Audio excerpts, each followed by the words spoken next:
Okay, we're in our fourth discussion on making success stick, and we've come back to our image again around what people think success is and what it really is. And we've discussed that when success isn't linear, which is actually anything in real life, a really important part of that is make a plan and make your improvements stick. So we were talking about there's a recipe for this, and you're going to explain to us how to bake that cake. I'll try. I won't do as good a job as Gordon Ramsay, who's one of the best lean practitioners I know. But no, you look at that drawing to the right and we get into that messy knot in the middle. And sometimes the basic recipe for your success is to stick at the plan. When you get into that messy knot, sometimes you think, well, is there a better way out? Is there an easier way out? Am I overlooking something? And 1 in 100 times you might be, but 99 out of 100 times sticking at your plan helps you get out of that knot one of the fastest ways possible.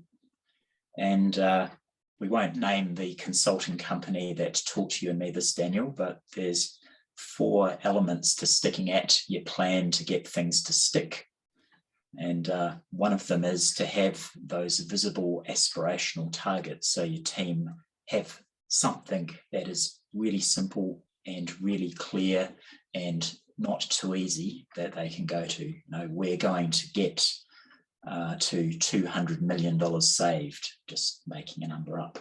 We're going to get our defects down to 10% of what they were during half 1 2021. Yep.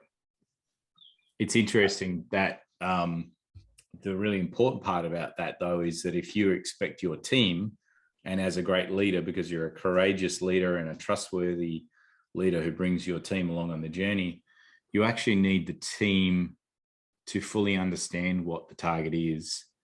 And then you need them to be investing in what that target is and making the call on what that target is and putting it into, say, a phrase, $200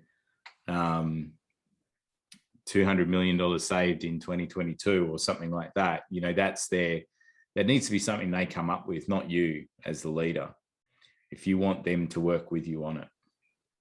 Yes. However, unfortunately for some leaders, sometimes they let things go a bit too far and the target becomes, and I don't like using the word obvious, but it becomes obvious. If we don't make another $100,000 worth of sales, we're going out of business. Well, your target there is make $200,000 worth of sales. Yep. So you've got your aspirational target. Hopefully the team own it due to their contribution in creating it. Then we need those clear, transparent measures of progress. And I say clear and transparent. Some of your things are very hard to measure. Your profit and loss at month end, you can only really measure at month end. You can't measure on Tuesday. Yeah. So you're looking for something that is very transparent. Everyone can see what it is and measurable in a reasonably short time frame that you can use it to, on a day-by-day or hour-by-hour basis, make a judgment of whether the decision is helping you achieve the target or not helping you achieve the target. Yeah. Then that active and visible senior leader review process that everyone gets together with the senior leaders contributing actively and being very visible when there are those decisions of, well, which way are we going to go? We've got this opportunity to buy a second-hand widget machine, which will allow us to make another $100,000 worth of sales. Do we go for it or do we not? And that visible, active review says, yes, we will. It's going to deliver that. You go do that now. Here's 50 grand to go buy it. It's far better than having a phalanx of accountants tell me why I can't do it. So that's a a bias towards action is important. I agree. And that bias to action, having clear prioritization and clear replication, if your business is large enough, that replication is something to do. But even replication from the day crew to the weekend crew is still replication. So smaller businesses can replicate. Bob can do less than 1 defect per 100 operations. Jane is 0.1. Hey, Bob, how about you do it like Jane, mate? Yeah. I that's a good point, actually. And even at the most small team level, even at a frontline team level of just 8 people, if you don't have skill matrix and some form of standard work to follow, if you don't have the ability to look at who's the best performing in terms of, say, defects, like your example just then, and go and have really coachable, personable moments with those people to say, hey, let's do some cross training to improve this, and we can see the improvement. Like, those are the things that are a real grassroots level, not just at a higher level business, that you want to actually achieve. And any business can do that. The smallest business can do that. And, Bob going and asking Jane is even more ideal. So your active leadership there, instead of making them do something that, using that word again, looks obvious, you reward them for doing the obvious but seldom actually done thing of being humble enough and saying, Jane, what are you doing, mate? I can't get within a cooey of your defects. Yeah. And I think, if you've got a culture where people feel brave enough to be able to go and ask for help from their peers, then, you're on a winning thing there. And surprisingly, that drives better attraction and retention. Go work with Jane and Bob. They've got your back, mate. Exactly right. Yeah.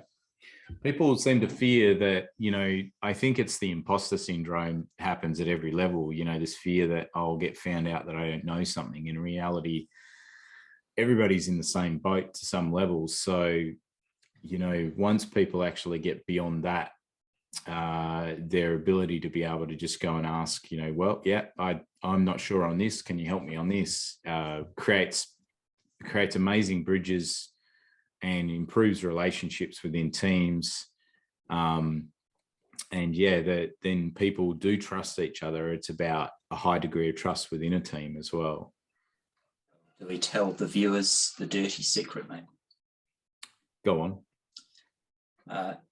If everybody just followed the standard recipe well, people like you and me, we wouldn't get employment. 75% of the consulting industry is telling people the obvious stuff over and over again. And it is a pretty simple recipe when you boil it down. It's easy to have a target. It's easy to make it transparent and able to be measured. It's easy to have a small group that comes together, including senior leaders, we've got a decision to make and a bias to action. Which one are we going to do, that one or that one? Well, we'll do that one. It's the one that looks like it's got the best chance of delivering us the visible aspirational target. And then we've got the priorities. Well, this one's going to deliver us a reduction of 10 defects, this one 5, this one 2, this one 0.1. Well, if they're all equal effort, I'll do the one that delivers the best outcome first. And allowing the team to see which one of them has the magic recipe, which ones are a bit further behind, and working with each other to all get up to the same point and move forward in lockstep. It's pretty easy, really, isn't it? Yeah, it is. I think put our pens down now. We've solved the industry, mate. I think you do make a good point. If people actually did listen to the advice they were probably given once upon a time, instead of just ignoring it and letting their underlying biases or the underlying culture drive what's going on, then yes, most consultants would be out of a job. And you could definitely say, I think the economy would probably be better off for it. I'm sure there's some negative aspects to that as well, but I think that this is a part of that. The basic recipe that you were talking about is that you got to stick at something. If you know it's a good thing, if the numbers add up, if you're starting to even see results from it, then why would you let it lapse? And the answer, unfortunately, is as you said once before, life gets in the way. I let it lapse because the kids called up and needed me to bring a hockey stick home. Yeah. I let it lapse because it was my 20th wedding anniversary. I let it lapse because the grandchild's popping out tomorrow. Yeah. Plenty of reasons. This is it, right? And I think back to the I'm just going to share that image again of what success looks like. When you actually look at what success looks like, it is like that squiggly line. And so best laid plans are often scuttled by culture, by life, by pandemics, and so on and so forth. And so it doesn't discount for the fact that if you have a good plan, you have a recipe, you stick to it and you keep moving it forward. When you look at the right thing, you notice that you do get a linear step at the beginning and you do get a linear step at the end. And surprisingly, that seems to match reality, that when you start your lean journey, those first few months where you're implementing the basics of 5S, the basics of standardized work, measuring your critical X's or your Y's and putting some standard operating procedures in, you do get that early win, and then something happens to derail you. And surprisingly, when you're near the end of the first phase of your journey, it does get a lot easier as well, that you've untangled a thorny problem. You just need to put the controls and response plans in place to make sure it never happens again, and you get a nice easy run there too. It's that 80% in the middle that usually screws us up. Yeah, this is a good point. And I think that, my personal experience with doing improvement in business is that you do often get early wins. You get early successes and you head things in the right path. And then there's a grind in the middle where things are tougher. And then you look back at it and you go, actually, all of that chaos in the middle, or all of that dip in performance, or all of that like doubt about whether this was really the right path, turned out was part of the process to succeed and to keep improving and to make improvements stick. Without it, you're kind of not testing what you're trying to do either. If things are always on a linear path, well, it probably wasn't the right path. Or maybe you're just at the beginning of the path and the sticky stuff's yet to come. Yet to come, yes. I would say that too. I think many people probably go through their 20s and their 30s, maybe getting lots of opportunities and moving up in their careers, or progressing their businesses that they're building up, and then they get to a period where they're unsure about, is this really the right way, and have I headed in the right direction? And the way I've personally coped with doing that is sometimes I've made decisions to take a step sideways in my experience, which effectively means a step sideways in, or even backwards in what I was getting paid at the time, to gain a new experience and a new set of skills, which would then supercharge me moving forward.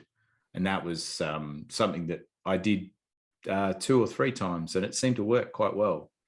And it was a kind of a 2 steps forward, 1 step back approach in some ways, but I didn't let the idea of not moving forward in a linear direction with my career, for example, or my salary, stopped me from going, well, actually, I'm chasing things that are interesting and skills that strategically will see me well into the future.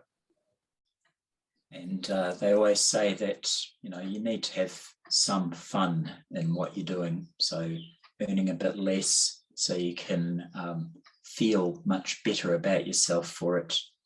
Although that might feel like a squiggle in the middle there, you do come out more often than not on the good side of that ledger. Yeah.